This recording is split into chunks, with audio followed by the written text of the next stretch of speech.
नमस्कार दोस्तों, स्टार्ट करते हैं एक और new topics computer video lectures की सीरीज के अंदर, जिसके अंदर हम कवर करेंगे, आज समझेंगे what is RAM and ROM in computer system. ठीक है, जब आप कंप्यूटर डिप्लोमा करते हैं या पॉलिटेक्निक कोर्स करते हैं, उसमें कंप्यूटर साइंस लेते हैं या इंजीनियरिंग करते हैं, तो आपको कंप्यूटर से रिलेटेड सभी टर्म्स के बारे में पता होना चाहिए और आपको ये नोट्स भी बनाने काम में आएगा। नोट्स भी मैंने यहाँ पे तैयार किया और आपको उसके बारे में कंप्लीटली एग्जाम में लिखना होता है। तो आज की इस वीडियो में आपको समझने को आएगा और मैंने नोट्स कंप्लीट बेस्ट से बेस्ट जितना हो सके उसमें मैंने इस वीडियो लेक्चर में बताऊंगा, मैंने नोट डाउन किया है। आप इसको नोट कर लें वीडियो को बीच बीच में रोकते हुए ना। तो यहाँ पे क्वेश्चन हमारा रहेगा what is RAM and ROM in computer system. तो सबसे पहले तो आपको रैम एंड रोम के बारे में छोटा सा एक्सप्लेन कर लेना ब्रीफ में, इसके बाद फिर उसका सेपरेट रैम एंड रोम को हमने एक्सप्लेन किया है, इसी वीडियो में आप देखते जाएंगे। तो सबसे पहले इसका यदि स्टेटमेंट लिखें तो RAM stands for random access memory and ROM stands for read only memory. Clear, both memory are present in the computer as it's internal memory. ठीक है, तो रैम का फुल में RAM stands for random access, इसको randomly access हम करते हैं इसलिए रैंडम एक्सेस मेमोरी कहा जाता है, और RAM stands for read only memory. ठीक है, और इसके बाद दोनों मेमोरी जो कंप्यूटर सिस्टम की इंटरनल मेमोरी तरह इसको यूज़ करते हैं। तो ये इसका स्टेटमेंट हो गया। अब इसके बाद हम एक्सप्लेन करेंगे कि एक्चुअली में रैम होती क्या है, रैंडम एक्सेस मेमोरी आखिर होती क्या है, उसको हम एक्सप्लेन मैंने यहाँ पे किया है थ्योरेटिकल पार्ट। इसको आप नोट डाउन करते जाएं। ठीक है, वीडियो को रोक के आपको नोट्स भी तैयार होंगे, यहाँ से एग्जाम में लिखने की भी हेल्प मिलेगी और बेस्ट आपकी प्रिपरेशन हो जाएगी। तो रैम का फुल फॉर्म पहले लिखना है, वैसे मैंने लिख दिया रैंडम एक्सेस मेमोरी। तो इसके बारे में यदि हम एक्सप्लेन करें तो random access memory RAM store programs and data that is used by the CPU in the real time.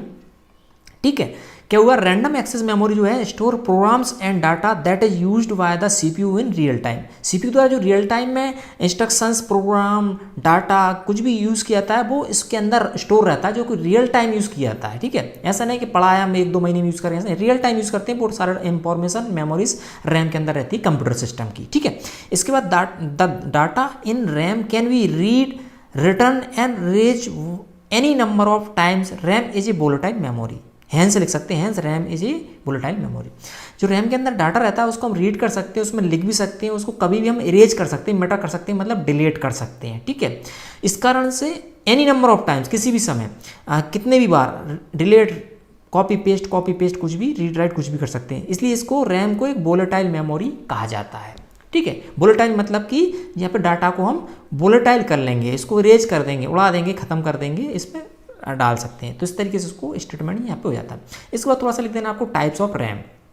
तो जनरली रैम जो है 2 प्रकार की होती है, एज आपने देखा होगा S RAM and D RAM. तो एस रैम का फुल क्या होता है, स्टैटिक रैम। ठीक है, अब स्टैटिक रैम और डायनेमिक रैम में क्या डिफरेंस है वो थोड़ा स्टेटमेंट मैंने यहाँ पे लिखने का प्रयास किया है। Static RAM is a computer, नहीं, static RAM in a computer is a memory which store a bit of data. क्या है, which store a bit of data using the state of a 6 transistor memory cells. कहने का मतलब जो RAM के 2 category क्या है, उसमें एस रैम जो है स्टैटिक रैम है वो उसको स्टोर करने के लिए 6 ट्रांजिस्टर मेमोरी सेल्स का यूज़ किया जाता है, इसलिए इसको स्टैटिक रैम हम बोलते हैं, स्टैटिक रैंडम एक्सेस मेमोरी कहा जाता है।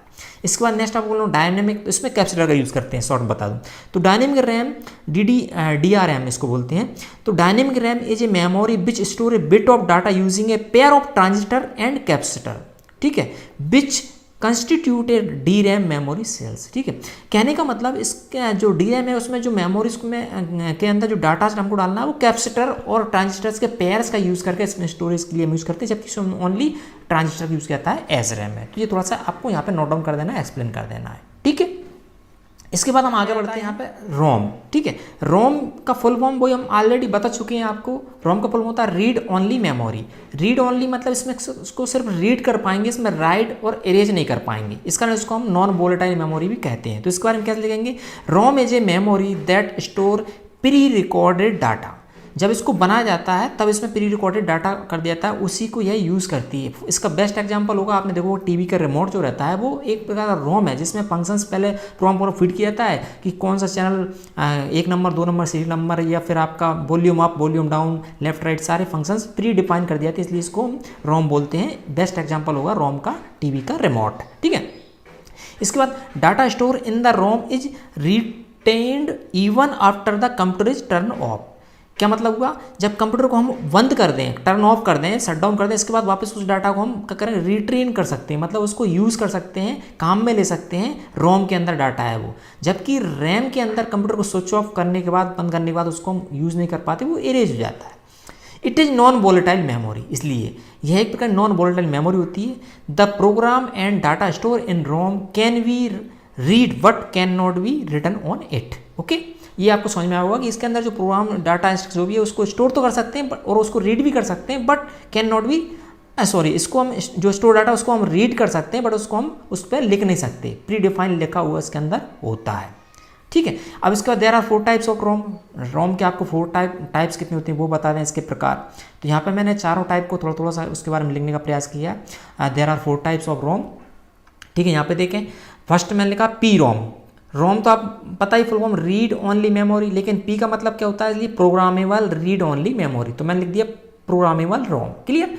अब इसके अंदर आपको लिखना है data is written on the memory chip after it is created. ये क्रिएट होने के बाद इसके अंदर प्रोग्राम की जाती है, एक प्रकार की प्रोग्रामिंग की जाती है, इसलिए हम उसको पी रोम नाम दे दिया। ठीक है, अब इसी के अंदर पार्ट हो जाएंगे, सेकंड पार्ट हो जाएगा ई पी रोम। ई का बोल मतलब क्या हो जाएगा, इरेजेबल, मतलब इसको ऐसा प्रोग्राम जिसको हम डिलीट कर सकें, इरेज कर सकें, इस टाइप का प्रोग्राम किया जाता है, इसलिए इसको ई पी रोम नाम दे दिया। Erasable read only memory, erase कर सकें, डिलीट कर सकें, इसलिए इसको ई पी रोम दे दिया। ठीक है, इसमें इरेजेबल प्रोग्रामेबल भी लिखना पड़ेगा यहाँ पे, है ना, इरेजेबल रोम नहीं, यहाँ पे प्रोग्रामेबल लिखना पड़ेगी, प्रोग्रामेबल भी लिखना पड़ेगी बीच में, इरेजेबल प्रोग्रामेबल रोम। क्लियर। इसके अंदर क्या लिखेंगे, data on the non volatile memory chip can be removed by exposing it to high intensity UV lights.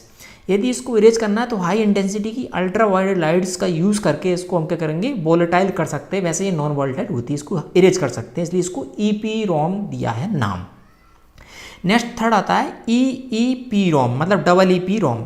Double E का मतलब इलेक्ट्रिकली इरेजेबल प्रोग्रामेबल रोम, इलेक्ट्रिकली इसको इरेज कर सकें प्रोग्राम को, ऐसी मेमोरी को हम ई पी रोम बोलेंगे, मतलब इलेक्ट्रिकली इसको प्रोग्राम का यूज़ करके। तो data on the non volatile memory chip can be electrically remove by field electron emissions, is called क्या, double E P ROM, electrically erasable programmable रोम।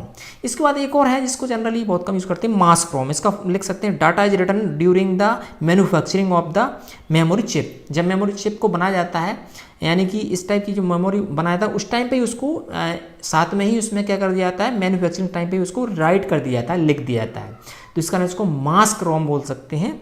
ठीक है, तो ये हमने यहाँ पे समझा। Thank you, like and share मैंने लिखा यहाँ पे। तो हमने इस वीडियो में समझने का प्रयास किया कि रैम एंड रैम मेमोरी जो होती है वो क्या होती है, इसको हमने उसके बारे में स्टेटमेंट लिखा, फिर उसके बाद सेपरेट रैम एंड रोम को एक्सप्लेन किया, स्टेटमेंट लिखा। तो इस तरीके से आप इस वीडियो को बीच में रोक के जब भी आपको समझ में आ रहा है तो इसको आप नोट्स बना सकते हैं, इसी को नोट डाउन कर सकते हैं अपने कॉपी पेन में, और एग्जाम के लिए भी तैयारी कर सकते हैं आप। तो इस वीडियो सीरीज में आपको समझ में हम समझाने का प्रयास कर रहे हैं, कंप्यूटर रिलेटेड और भी आगे आने टॉपिक्स को समझाएंगे, आपको बताएंगे। तो आपसे रिक्वेस्ट है कि वीडियो को लाइक करें, मैं तो शेयर करें, और इस पर आने वाली इंजीनियरिंग से रिलेटेड वीडियोज़ के टॉपिक्स की वीडियो आप चाहते हैं तो सब्सक्राइब जरूर कर लें हमारे यूट्यूब चैनल को, ताकि आगे हमारे वीडियोज़ का नोटिफिकेशन आपको मिल जाए। मिलते हैं अगली और वीडियो साथ, तब तक के लिए नमस्कार दोस्तों।